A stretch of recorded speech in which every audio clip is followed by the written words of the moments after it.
चलिए composition scheme under GST. क्या है ये कंपोजिशन स्कीम? कंपोजिशन स्कीम, पहली बात तो ये कंपोजिशन स्कीम में आपको ऑप्ट करना ऑप्शनल है।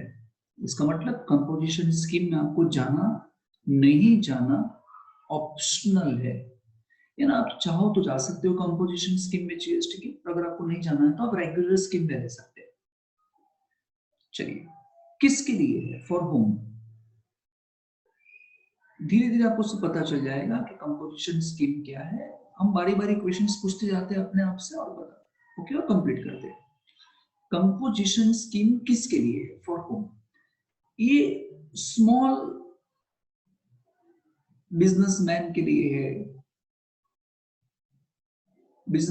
लिए है, या स्मॉल ट्रेडर्स के लिए कह सकते हैं आप, जो बहुत लार्ज स्केल पे सप्लाई नहीं करते उनके लिए है। ठीक है, पहली। अब सर मुझे कैसे पता चलेगा कि कोई बिजनेसमैन स्मॉल है या ट्रेडर्स है? क्या उसका हाइट वेट देखना है? ऐसा नहीं, ऐसा बिल्कुल भी नहीं।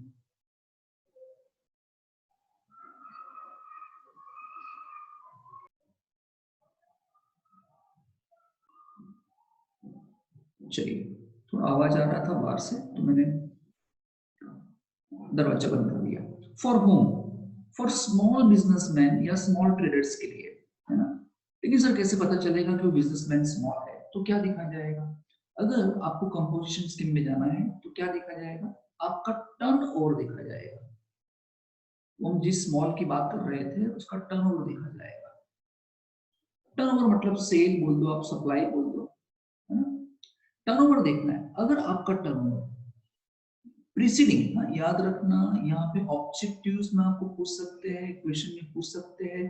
प्रीसीडिंग फाइनेंशियल ईयर यानी करंट फाइनेंशियल ईयर में टर्नओवर नहीं देखना है आपको। ये स्कीम ऑप्ट करने के लिए प्रीसीडिंग फाइनेंशियल ईयर का आपको टर्नओवर देखना है। अगर टर्नओवर पिछले साल का प्रीसीडिंग फाइनेंशियल ईयर में अगर आपका टर्नओवर लेस देन 1.5 करोड़ है तो आप स्कीम में ऑप्ट कर सकते हो। लेकिन किसके लिए? ये नॉर्मल कैटेगरी स्टेट्स के सप्लायर के लिए है। नॉर्मल कैटेगरी स्टेट के सप्लायर। एंड जो स्पेशल कैटेगरी स्टेट्स थी वहां पे टर्नओवर कितना देखा जाएगा? वहां देखा जाएगा टर्नओवर 75 lakhs। 75 lakhs है ना, जिसको हम क्या बोलते हैं? Northern northern eastern north eastern northern नहीं, नॉर्थ ईस्टर्न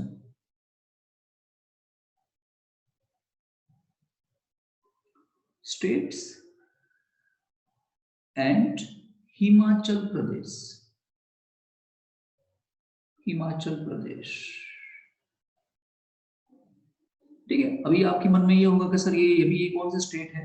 नॉर्थ ईस्ट वाले कौन कौन से स्टेट्स है? तो हमने पहले देख चुके हैं आगे लेक्चर में। ये कौन कौन से स्टेट्स हो सकते हैं सर? ये कौन कौन से स्टेट हो सकते हैं? यहाँ लिख देता हूँ, ये कौन कौन से स्टेट हो सकते हैं। ये तो आंध्र प्रदेश, एपी आंध्र प्रदेश, है ना, मिजोरम, मणिपुर, फिर मेघालय, मेघालय, नागालैंड, फिर सिक्किम, फिर त्रिपुरा। समझ में आया कि ये स्टेट्स है इसके, एंड हिमाचल प्रदेश। क्लियर? तो 75 lakhs नॉर्थ ईस्टर्न स्टेट्स के लिए एंड 1.5 करोड़ उससे कम नॉर्मल कैटेगरी स्टेट्स के सप्लायर के लिए। स्मॉल बिजनेसमैन के लिए बनाई गई है स्कीम। लेकिन कैसे पता चलेगा स्मॉल है? और देखा जाएगा सप्लाई प्रीसीडिंग फाइनेंशियल ईयर में 1.5 करोड़ से कम, 75 लाख से कम होना चाहिए। ठीक है, चलिए फिर और एक चीज इन लोगों ने डाली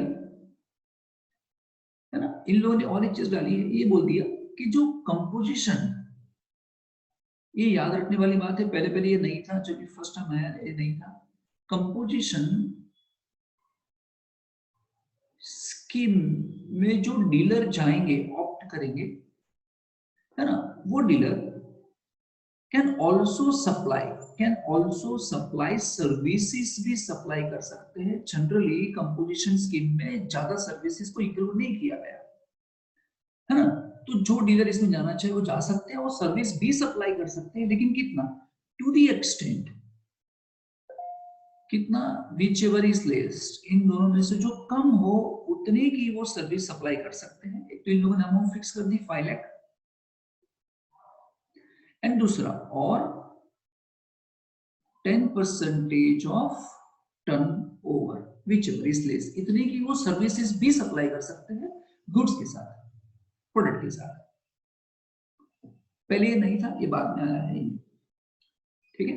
चलिए, तो ये लोग ऑप्ट कर सकते हैं, फिर भी ये ऑप्शनल है, अगर आपको ऑप्ट करना है तो करो। हो सकता है आपका टर्नओवर 1.5 करोड़ से कम है ना, हो सकता है आपका 75 लाख से कम है। अगर आपको इस स्कीम में नहीं जाना है, आपको रेगुलर स्कीम में जाना है, मतलब जो रेगुलर जिस तरीके से हम टैक्स पे करते हैं, जीएसटी, है ना, बराबर, सप्लाई पे कलेक्ट करते हैं, परचेज पे हमको टैक्स मिलता है, इनपुट टैक्स आउटपुट टैक्स, जो डिफरेंस है आप क्रेडिट लेके पे कर दो, वैसा भी आप कर सकते थे। ये ऑप्शनल है आपके लिए, आप जाना चाहो तो जा सकते हो। सर ऐसा क्यों किया सर, ये तो बताया नहीं आपने। इसलिए ऐसा किया, स्मॉल बिजनेसमैन ट्रेडर्स को ऐसा क्यों किया, क्योंकि बहुत सारे जीएसटी की कंप्लायंसेस है, बहुत सारे जीएसटी की कंप्लायंसेस है, तो आप इस कंप्लायंसेस में से फ्री रहे, आपको फ्री कर देंगे कंप्लायंसेस में, क्योंकि आपको यहाँ पे इतनी दिक्कत नहीं होगी कंप्लायंस की, है ना। बहुत सारे रिटर्न्स फाइल करने पड़ते हैं जीएसटी के अंदर, बहुत सारे रिकॉर्ड्स बनाने पड़ते हैं, है ना, सिस्टम लानी पड़ती है। कभी कभी क्या होता है कि आपको एक्सपर्ट की एडवाइस लेनी होती है अगर आप रेगुलर स्कीम में हैं तो, क्योंकि स्मॉल बिजनेसमैन जो है वो इन सब चीजों से फ्री रहे, वो थोड़ा अपने बिजनेस पे फोकस करे, सोल प्रोप्राइटर है, पार्टनरशिप है, वो अपने बिजनेस पे फोकस कर दे, क्योंकि उनकी लायबिलिटी अनलिमिटेड होती है, तो बिजनेस में फोकस करे। तो इन सब चीजों में से कॉम्प्लायंसेस को फ्री करने के लिए इसको स्कीम लाई गई। और जीएसटी डिपार्टमेंट क्या सोचता है, अगर ये लोग थोड़े फ्री हो जाएंगे तो वो भी उन लोगों पे कॉन्सेंट्रेट कर पाएंगे जो बिग अच्छा टैक्स पे करते हैं, तो उन पे फोकस कर पाएंगे जहां से अच्छा टैक्स मिलता है, इसलिए लाया गया। ठीक है सर। सर टैक्स किस तरीके से आएगा सर यहाँ पे, सर टैक्स किस तरीके से आएगा, यहाँ पे जो इस स्कीम में जाते हैं उनको फिक्स्ड रेट से टैक्स पे करना पड़ेगा अपनी सप्लाई पे, फिक्स्ड रेट से टैक्स पे करना पड़ेगा, irrespective of classification of goods, irrespective of classification। Sir इसका मतलब क्या, इसका मतलब ये हुआ आप कोई भी प्रोडक्ट या कोई भी गुड सप्लाई क्यों ना करते हो वो नहीं देखा जाएगा, है ना। कुछ प्रोडक्ट और गुड्स को निकाल दिया है, वो सप्लायर नहीं आने चाहिए, मैं आगे डिस्कस करता हूँ। लेकिन इसके अलावा कोई भी अगर आप सप्लायर करते हो प्रोडक्ट का, गुड्स का, तो ये सब लोग इसके अंदर ऑप्ट कर सकते हैं और उनको टैक्स पे करना पड़ेगा फिक्स्ड रेट पे, ठीक है। अब है क्या, पता है एग्जैक्टली क्या है, फिक्स रेट पे टैक्स पे करना पड़ेगा। इसका मतलब क्या, इसका मतलब क्या, फॉर एग्जांपल ये सप्लायर है, समझो इसमें क्या दिक्कत होगी, ये सप्लायर है, ये उसका प्लेस ऑफ बिजनेस है सप्लायर, इसकी दुकान का नाम है, जो भी नाम रखना है यहाँ पे, सप्लायर यहाँ पे है, ठीक है। होगा क्या पता है, यहाँ पे सप्लायर सप्लाई करने से पहले परचेज करेगा और फिर सप्लाई करेगा कस्टमर को, किसी को भी सप्लाई करेगा, तो यहाँ पे सप्लाई होगा। अब होगा क्या, जब वो परचेज करेगा तो उसको टैक्स देना पड़ेगा, है ना, इसको हम बोलते हैं इनपुट टैक्स, है ना। परचेज करेगा तो सप्लाई कर पाएगा ना, तो कहीं से परचेज किया तो उसको टैक्स देना पड़ेगा जीएसटी, तो उसको बोलते हैं इनपुट टैक्स, वो तो उसको देना ही देना है, उसको इनपुट टैक्स तो देना ही देना है ना, परचेज करेगा तो। एंड जब सप्लाई करेगा ना तो उसको कस्टमर से, सप्लाई करेगा ना तो उसको कस्टमर से टैक्स लेना नहीं है। कंपोजिशन स्कीम में आप कस्टमर से टैक्स नहीं ले सकते, आप कस्टमर से टैक्स नहीं लोगे। तो सर ये फिक्स रेट क्या है? ये फिक्स रेट जितना भी है, अभी बोलता हूं मैं आपको, जितना भी फिक्स रेट है वो सप्लायर को अपने पॉकेट में से देना पड़ेगा, अपने पॉकेट में से, कस्टमर से नहीं ले सकता। आई बात समझने? इनपुट में तो टैक्स देना ही पड़ेगा, इनपुट में टैक्स देना ही पड़ेगा आपको, ठीक है। एंड कस्टमर से आप टैक्स ले सकते नहीं, ये एक चीज आपको ध्यान रखनी पड़ेगी, ठीक है। चलिए सर ये तो समझा दिया कि कौन कौन से लोग ऑप्ट कर सकते हैं। सर कौन ऑप्ट नहीं कर सकता? हु कैनॉट, कौन इसके अंदर नहीं जा सकता? वैसे तो सब लोग जा सकते हैं इसके अंदर, लेकिन कुछ लोगों को छोड़ के इनकम टैक्स जीएसटी डिपार्टमेंट ने कुछ बोल दिया है कि ये लोग तो बिल्कुल भी ऑप्ट नहीं करेंगे, उनको बेनिफिट नहीं मिलने वाला है। पहले कौन? मैन्युफैक्चरर ऑफ आइसक्रीम या टोबैको या क्या था, पान मसाला।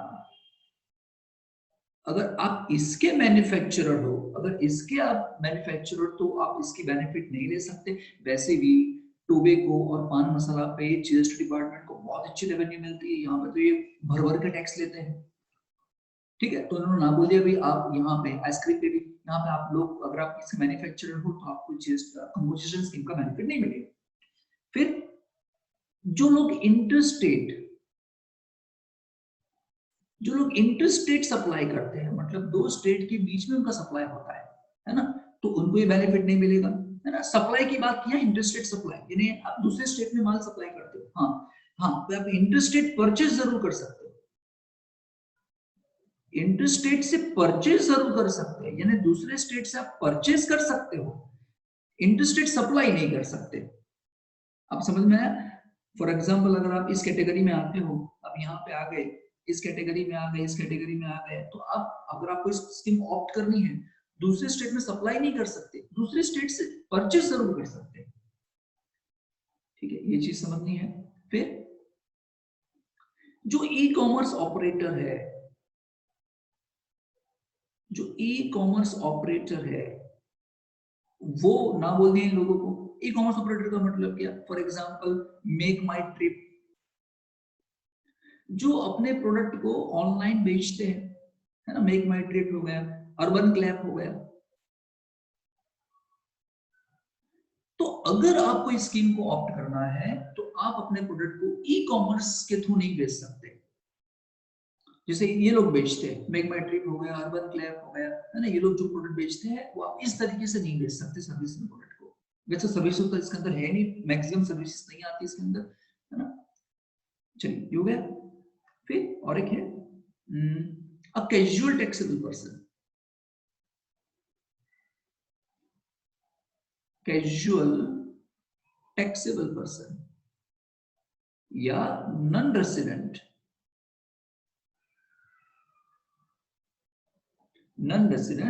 Taxable person. अब इसके बारे में हम डिटेल में देखेंगे बाद में, आपको ऊपर ऊपर से बोल देता हूं। कैजुअल का मतलब क्या? कभी कभी टैक्सेबल पर्सन, ये कभी कभी इस पर टैक्स देना होता है इससे, क्योंकि इसका कोई, इन लोगों का कोई फिक्स्ड प्लेस ऑफ एस्टैब्लिशमेंट नहीं होता, फिक्स्ड प्लेस ऑफ बिजनेस नहीं होता, है ना। ऐसा नहीं कि दुकान डाल के बैठते हैं, है ना, एक स्टेट में है, दूसरे स्टेट में गए, वहां पे इन लोगों ने तंबू डाला, बराबर, माल बेच दिया, 10-15 दिन में माल बेच दिया, वापस आ गए। तो ऐसे लोग जो कैजुअल टैक्सेबल पर्सन है, और वैसे भी ऐसे नॉन रेसिडेंट टैक्सेबल पर्सन, ऐसा पर्सन जो इंडिया में नॉन रेसिडेंट है, यहाँ पे आता है, बिजनेस करके चला जाता है, ऐसे लोग से आप कंपोजिशन स्कीम में नहीं जा सकते। और कुछ बाकी बचा? ठीक है, क्लियर? ये लोग नहीं जा सकते इसके अंदर। चलिए कुछ कंडीशन है, अगर आप कुछ conditions for availing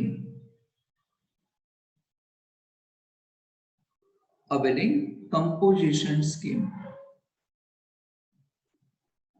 conditions for availing composition scheme. इसका मतलब क्या? अरे जो लोग ने कंपोजिशन स्कीम जाना चाहते हैं तो उसकी एलिजिबिलिटी ये होनी चाहिए कि भाई आप पहले तो इसमें फॉर होने चाहिए, आप ये होना चाहिए, ये होना चाहिए, स्टेट के लिए ये होना चाहिए, ठीक है।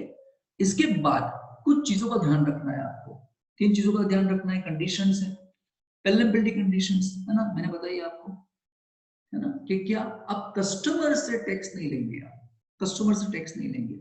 इसका मतलब आप टैक्स इनवॉइस इश्यू नहीं करेंगे, है ना। सप्लायर जो भी होगा, सप्लायर जो भी होगा, ही cannot issue tax invoice. Tax invoice तो वही इश्यू कर सकता है जो आगे से टैक्स लेता है ना। तो वो टैक्स कस्टमर से नहीं लेगा, तो क्या करेगा वो, तो इश्यू क्या करेगा, तो वो इश्यू करेगा बिल के नाम पे, क्या इश्यू करेगा, बिल ऑफ सप्लाई बोलते हैं, बिल ऑफ सप्लाई वो इश्यू कर सकता है। लेकिन टैक्स इनवॉइस जिसमें टैक्स का पूरा डिटेलिंग किया हो, वो इश्यू नहीं करेगा, ठीक है। ये कंडीशन थी। फिर उसको आईटी से नहीं मिलेगा, नो इनपुट टैक्स क्रेडिट, है ना। उसने जो परचेज किया था, जनरली क्या होता है, अगर आप रेगुलर स्कीम में जाते हो, रेगुलर स्कीम में तो आप जो परचेज करते हो उस पर आप टैक्स देते हो, और जो सप्लाई करते हो वहां से टैक्स आता है, ये ना आउटपुट टैक्स माइनस क्या कर देते हो, इनपुट टैक्स, तो आपको क्रेडिट मिलता है। आपने जो, आपके पास जो टैक्स आया, ठीक है, सप्लाई करने से, और आपने जो टैक्स पे किया था परचेस करने पे, तो आपको क्या करना होता है, वो दोनों को सब्सट्रैक्ट करके डिफरेंस देना होता है। लेकिन यहाँ ना बोल दिया आप इनपुट टैक्स क्रेडिट नहीं मांग सकते। चलिए थर्ड। फिर अगर ऐसा कोई डीलर है, सप्लायर है, जो डिफरेंट सेगमेंट में डील करता है, डिफरेंट सेगमेंट में डील करता है, डिफरेंट सेगमेंट में डील करता है, इसका मतलब क्या, फॉर एग्जांपल वो कोई सप्लायर है जो फुटवेयर भी बेचता है ना, मोबाइल भी बेचता है, और वही बंदा मान लो उसका रेडीमेड गारमेंट का शोरूम है, दुकान है उसकी। अब सेम डीलर है, एक ही बंदा ये तीनों चीज करता है, अलग अलग जगह पे करता है, अलग अलग लोकेशन पे करता है। तो क्या बोल दिया कि भाई आपको अगर फुटवेयर के लिए आपको कंपोजिशन स्कीम लगानी है, तो आप इन सबको लिए, सबके लिए कंपोजिशन स्कीम लगानी पड़ेगी। मतलब ये पॉइंट ये कि आपके जितने भी सेगमेंट होगी, उन सभी के सेगमेंट को आपको कंपोजिशन स्कीम में लेना पड़ेगा। आप फिर ऐसा नहीं कह सकते कि फुटवेयर और मोबाइल के लिए मुझे कंपोजिशन स्कीम चाहिए और रेडीमेड गारमेंट्स के लिए मुझे रेगुलर स्कीम चाहिए, नहीं, ऐसा नहीं होगा, इस तरीके से नहीं होगा, ठीक है। चलिए फोर्थ,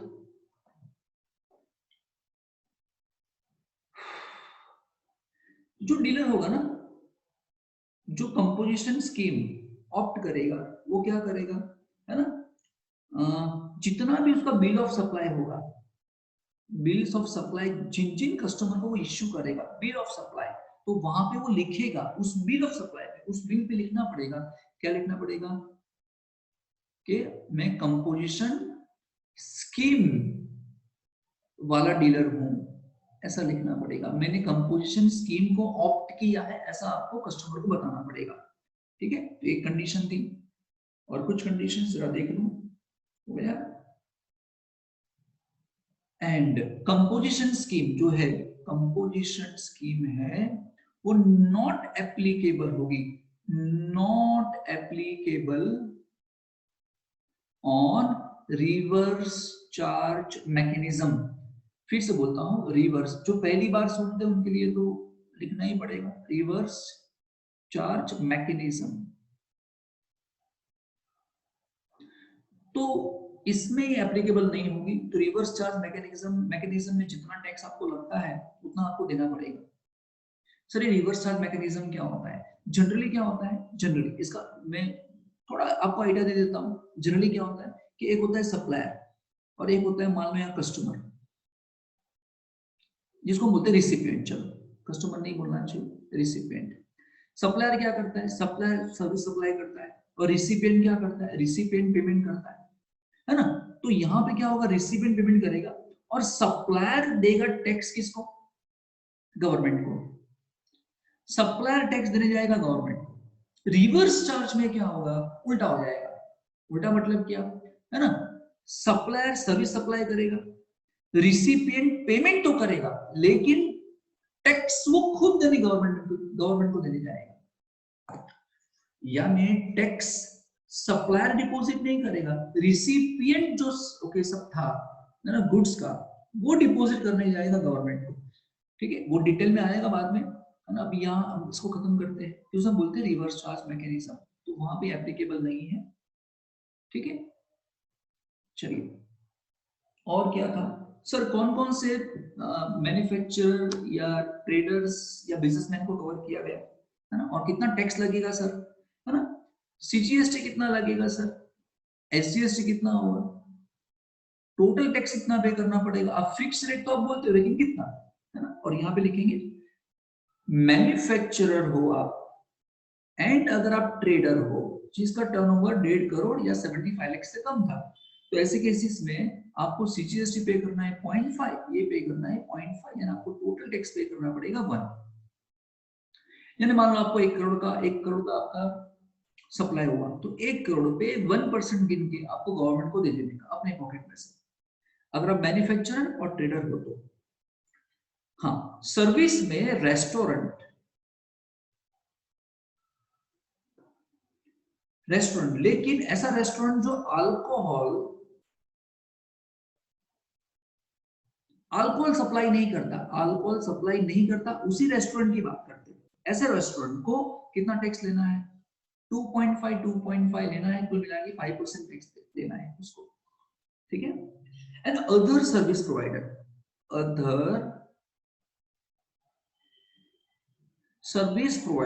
ज्यादा सर्विस प्रोवाइडर कवर नहीं किए कंपोजिशन स्कीम के अंदर, है ना। जैसे हम कोचिंग क्लास वाले हैं तो इसके अंदर कवर नहीं होते, तो आपको लेना पड़ेगा 3%, आपको टोटल जमा करना पड़ेगा 6%।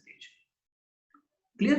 अब अदर सर्विस प्रोवाइडर में कौन आते हैं, अदर सर्विस प्रोवाइडर में कौन लोग आएंगे, मैंने 2-3 नाम ढूंढ के रखे हैं। एक तो है ट्रक ऑपरेटर,